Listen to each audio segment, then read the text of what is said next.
As we know, in this day and age, skin is becoming increasingly important, especially for many women.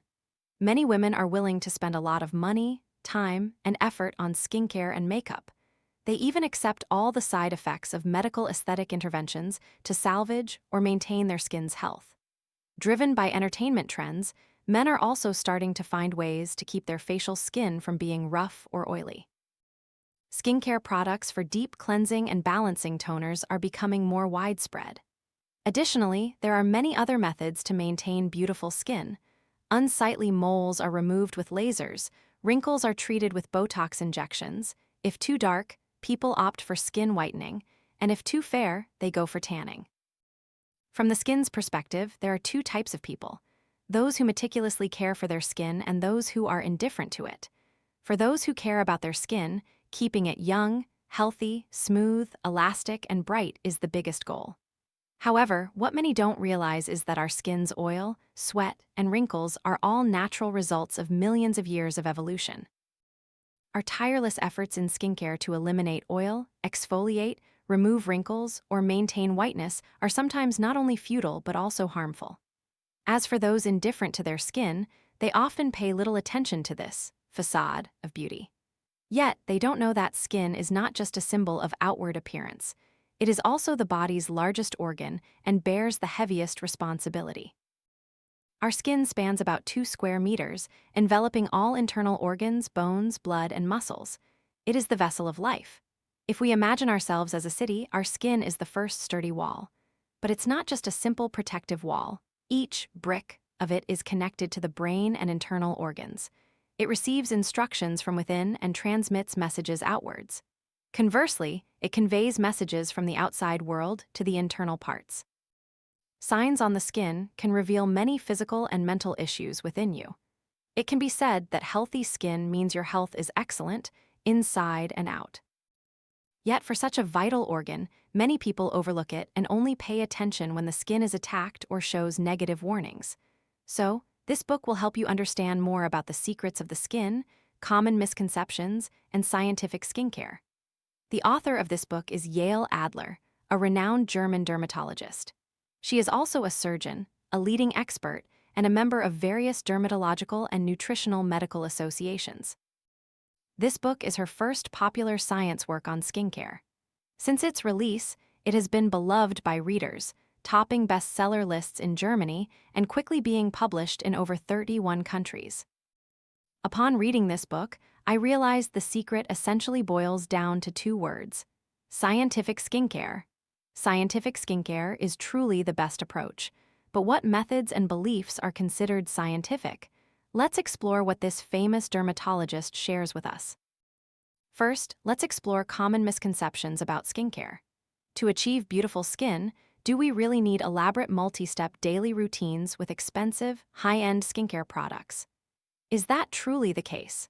Currently, we see a vast amount of advertising featuring celebrity endorsements, leading many to believe that these skincare products can make them more beautiful, and that the more expensive they are, the more effective they will be. Cosmetic brands all claim their products possess some magical technology that quickly improves poor skin conditions, making skin smooth and youthful. However, in reality, simple skincare products cannot achieve these miraculous functions. Some expensive, high-end skincare products are claimed to make skin look younger. In reality, no active ingredient can penetrate deep into the skin. It's important to note that this is a good thing your body does for you, because your skin's protective barrier and tough epidermis prevent these substances from entering and potentially damaging its already fragile and rapidly aging fibers. Secondly, some creams claim to whiten skin, and people notice their skin looks fairer after using them. But in reality, it's not that our skin genuinely becomes whiter. It's the white color from the whitening agents, not your natural skin tone. Or, we see many effective oil control products on the market today. However, sebum glands are located deep within the skin, so deep that even prescription medication cannot intervene, let alone topical creams. Such advertised skincare products can fundamentally only remove surface oil. But what we need to note here is that this surface oil itself forms a rich barrier that protects us from infections. However, we observe that most deep cleansing facial washes today leave skin dry, tight, and increasingly sensitive. And even with prolonged use, sebum production continues to surge. Another misconception lies in the daily skincare routine, which was first invented by chemical companies. It starts with cleansing products, with some people unhesitatingly using exfoliants to remove skin oil, followed by applying toner and various layers of other creams. In reality, this kind of daily maintenance is like a gradual, destructive attack on your skin. Even the healthiest skin can become dry or even increasingly sensitive. Over-cleansing and over-maintaining truly harm your skin and body. In fact, the best way to care for your skin is to let it heal itself, because our skin naturally uses its lipid layer and acidic protective barrier to formulate a unique type of moisturizer for you. Specifically, this is the lactic acid found in our sweat, which works similarly to many cosmetic products on the market advertised as chemical peels or bioskin renewal technology. These acids not only retain moisture in the skin, but also support the microorganisms living on it. Therefore, excessive skincare and cleansing will only be counterproductive. Furthermore, the author states that, after tens of thousands of years of evolution, humans have developed a skin barrier and an acidic protective film sufficient to cope with common natural aggressors. Each epidermal skin cell has 4 layers. Every 4 weeks, basal cells gradually migrate upwards and transform into the outermost corneal layer, forming a protective wall for us. However, our habit of exfoliating and using foamy, fragranced facial cleansers destroys the skin's self-healing ability. Layering multiple skincare products can also overload the skin. In summary, not all expensive products are good, nor is more elaborate multi-step care better. When it comes to skin protection, the most scientific approach is less is more. This is why, for some beauty enthusiasts, the more they worry about their facial skin, the worse it gets, eventually leading them to seek medical help. Conversely, some people who rarely wash their face or apply minimal cream in winter generally have good skin. If you're still not ready to give up the obsession of doing something for your skin, you should choose products that suit your skin type rather than those making sky-high promises. Characteristics of a good skincare product should include easy absorption, non-comedogenic, mineral oil-free. It's best to choose products that adhere to the principle of skin cell membrane structure and mimic the skin's lipid layer. Try your best to select products without fragrances, colorants, and other dangerous preservatives. So, if skincare products can't make us more beautiful, will cosmetic surgery achieve that, right? Using medical aesthetic procedures to directly alter appearance is a shortcut, but taking a shortcut often means facing more risks and much higher costs. The first issue is that aesthetic treatments for skin care are significantly more expensive than using conventional skincare products. Furthermore, maintaining the beauty gained from aesthetics is like buying a car.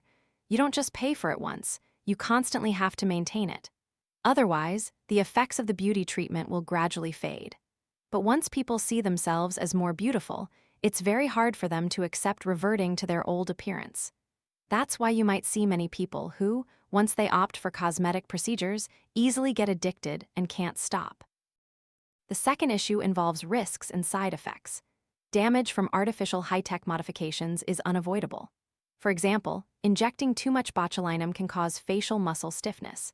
Using mesotherapy to deliver vitamins, enzymes, firming extracts, or remove excess fat can actually lead to pigment accumulation, darkening the skin, or even, in some cases, excessive intervention resulting in facial disfigurement. The situations mentioned above are actually not uncommon. However, many individuals, driven by the pursuit of beauty, and many businesses, driven by profit, deliberately downplay these risks. In summary, skincare products always have limited effects, and undergoing medical aesthetics carries many risks. So, how should we scientifically and effectively care for our skin? In fact, the answer is so simple, you might not believe it. As mentioned earlier, we are overly familiar with media, influenced by businesses, emphasizing multi-step skincare routines as indispensable. But for dermatologists, the most fundamental and essential step in skincare is cleansing. The concept of scientific cleansing also differs from our usual practices. It's estimated that most people use facial cleanser at least twice a day, morning and night. But in reality, this frequency doesn't align with the skin's actual needs. Scientifically speaking, it's best to cleanse your skin only once a week. Yes, you heard that right, once a week. Because your skin is like your body's fortress, and the epidermal skin barrier is your loyal outpost. The author states that washing your face with cleanser twice a day is like showering once a day with alkaline shower gel, or even regularly using exfoliants. It's a disaster. The protective epidermal barrier and the acidic protective film that the epidermis worked hard to create for us are ultimately wiped away by our own actions. However, this doesn't mean you don't need hygiene. You need to be aware that the prerequisite for cleansing is that it must be scientific and moderate. Otherwise, skin problems will occur. After reading extensive information, I've summarized a strict facial cleansing method as follows. First, makeup removal.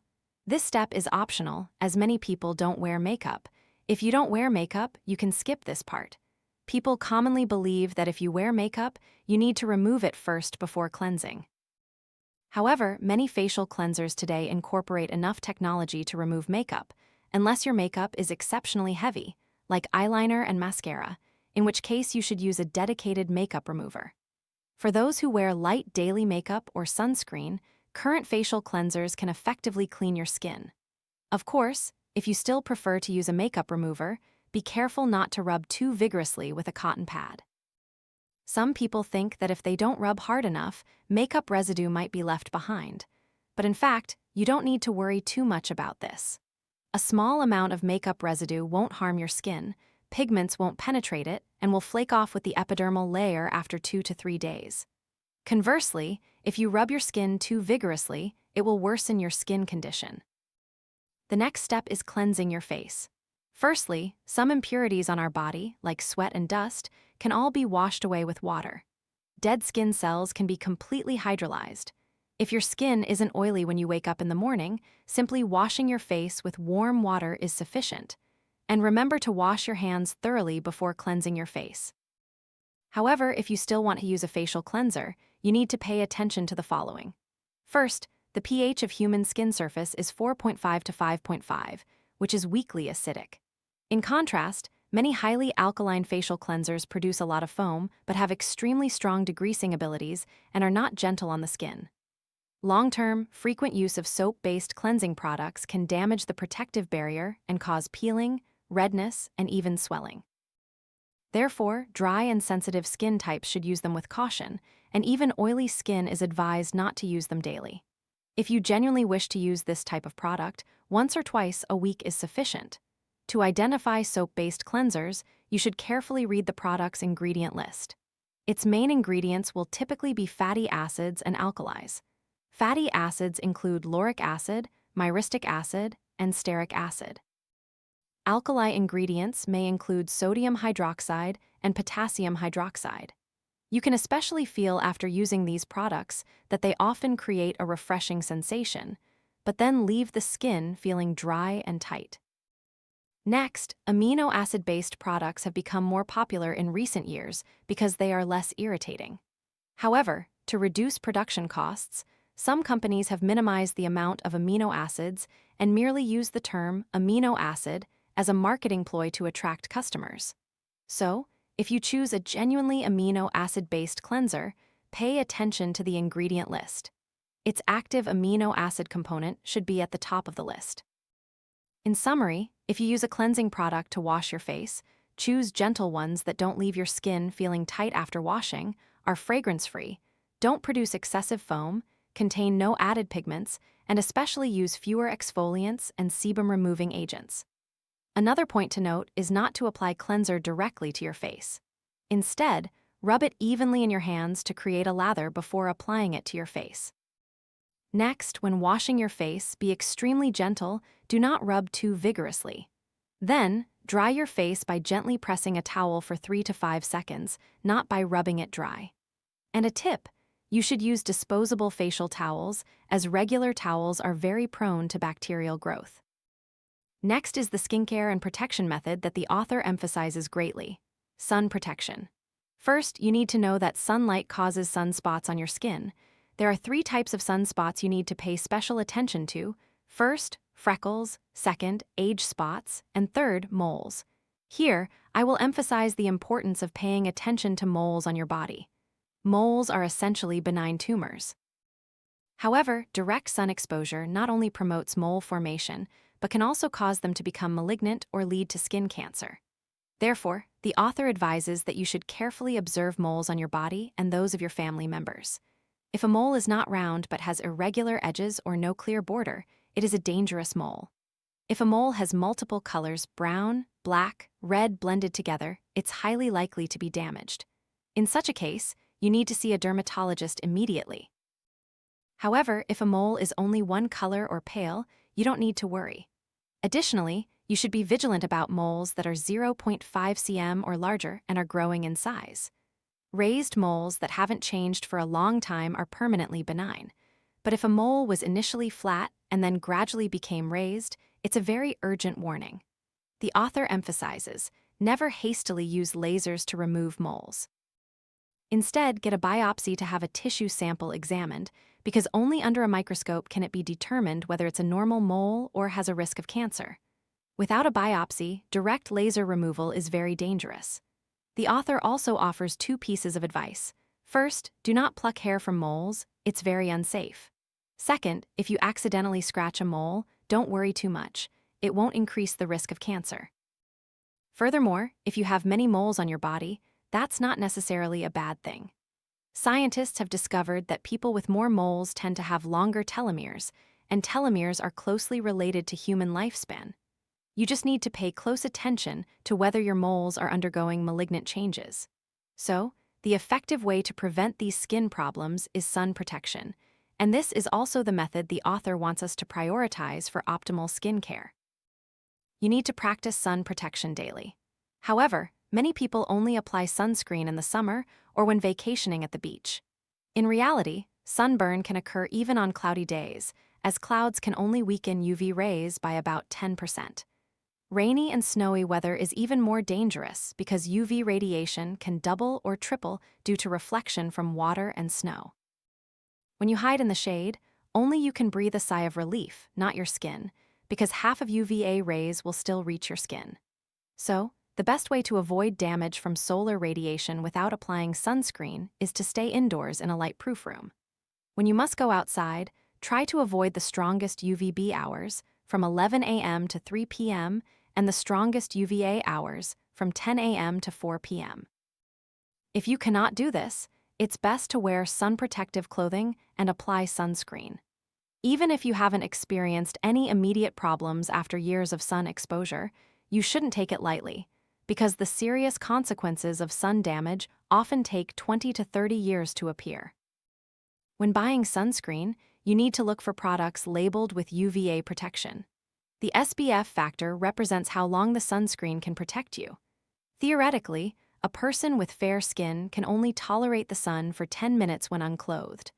Applying SPF 50 sunscreen means protection for 500 minutes, equivalent to over 8 hours.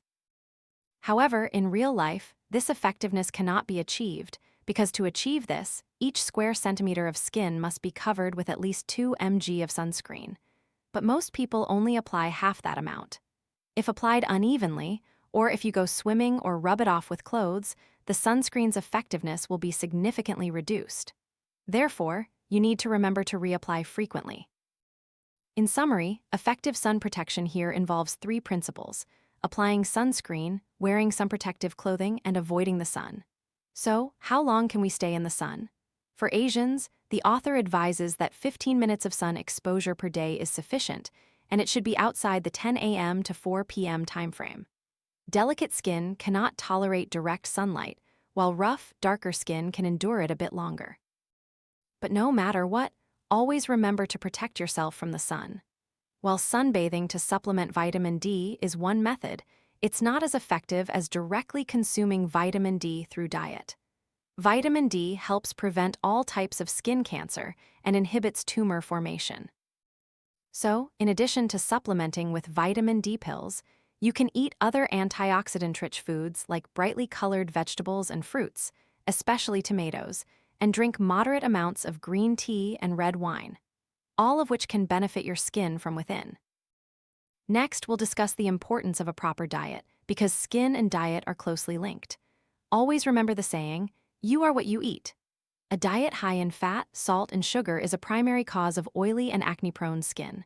One point to particularly emphasize is that we must avoid consuming excessive trans fats, refined white flour, and sugar.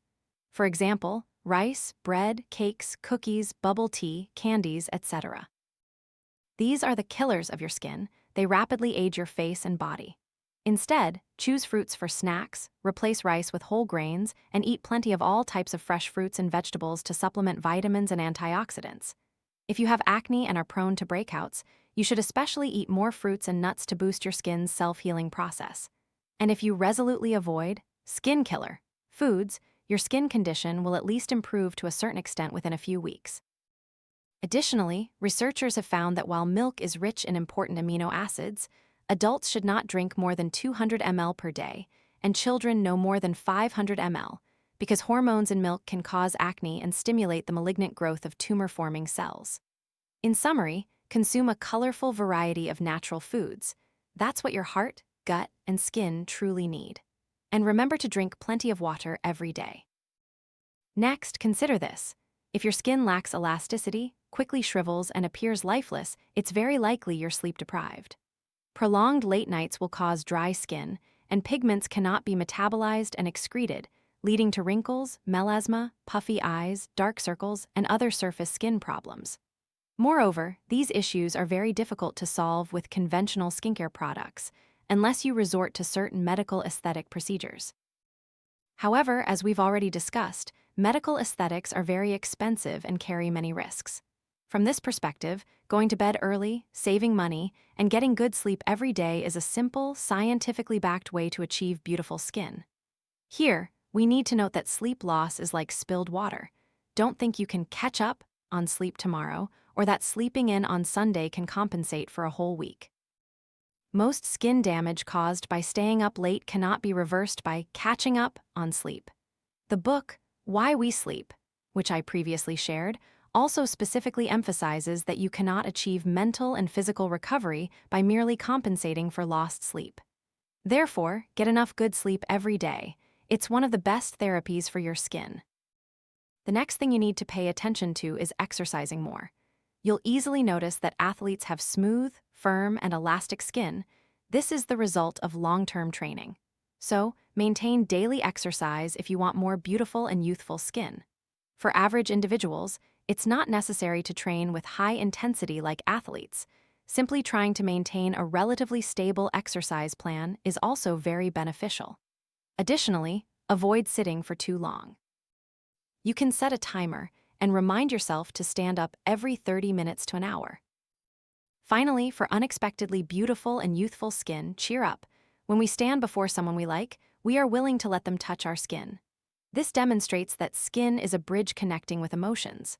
Our skin is a mirror reflecting our inner state, and negative emotions will affect the skin. For example, prolonged anxiety can cause skin rashes and allergic symptoms. A more common phenomenon is that when we're stressed, we're very prone to acne breakouts. Similarly, positive emotions are also written on the skin. A person in a happy state for a long time has very radiant skin, hence the saying that joy makes people glow. For truly happy individuals, regardless of age, joy will manifest through their skin, and perhaps that is the most attractive quality. In summary, to achieve healthy skin, the first thing to address is your psychological state. If you encounter something stressful, try to shift your perspective, view the problem positively, and self-regulate. In reality, the process of facing undesirable and arduous circumstances in life is merely an experience for you to grow and improve. Don't cling to success or failure based on a specific outcome, and don't be sad about gains and losses. Everything is temporary. At this point, if you've been meticulously caring for your skin for a long time, you might still be skeptical and wonder, does skincare really only involve cleansing, with no need for toner, serum, or moisturizer afterwards? Here, we need to know that skin does not have a special respiratory function. It does not actively absorb water. Human skin has very limited permeability. Therefore, products advertised as having hydrating and moisturizing functions, the first function, hydration, is misleading you. We cannot hydrate the skin from external factors. Only when the dermis continuously brings water upwards can the skin achieve appropriate moisture balance. All we can do is moisturize. The key is to enhance lipid molecules and moisturizing factors in the stratum corneum to prevent easy water loss. Therefore, the advertised multi-step skincare routines promoted by manufacturers such as makeup remover, cleanser, then toner, serum, lotion, eye cream, lip balm, moisturizer, or sleeping masks, etc. are unnecessary. I am not a professional dermatologist, but what I've learned from this book, combined with additional research from other experts, and as a minimalist myself, I believe that one jar of moisturizer can actually replace that entire complex routine. First, let's talk about toner. This is actually not an essential basic skincare step. The main ingredient of toner is primarily water, then mixed with substances like glycerin, B5, glycol, etc., to create a moisturizing agent. Many guides advise us to gently pat toner onto the face for better absorption. However, through the structure of the skin, we know that its function is to prevent ingredients from entering the body, which, of course, includes water. Patting like that merely increases evaporation speed and makes the skin dry as quickly as possible. As for serums, they are basically similar to toners, just with a denser formula structure and designed in smaller bottles.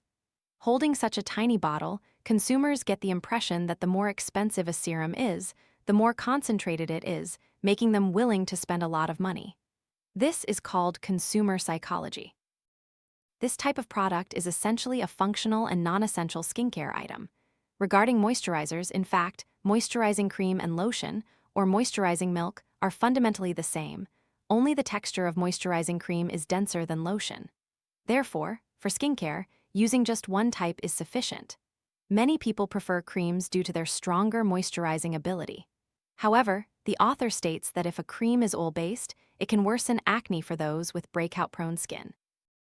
A small note when using lotion and moisturizer: do not pat or rub your cheeks and skin. Methods claiming this promotes skin absorption are ineffective. So this concludes my sharing, where I focused on concepts and methods of skincare. Of course, this book also reveals many other secrets through the structure of skin layers, changes in skin throughout life, and behaviors that harm the skin. Therefore, it's best to read the entire book and turn it into your guiding principle for skincare and body health. After all, life is like skincare. You need to take it one step at a time, clearly understand the essence of the problem, and simplify it.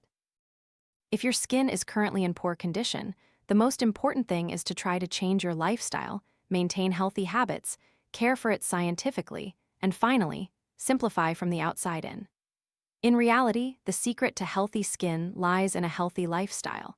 This is clearly a very simple truth, but the problem is that many people are unwilling to believe in simple things and instead pursue complex technologies and products.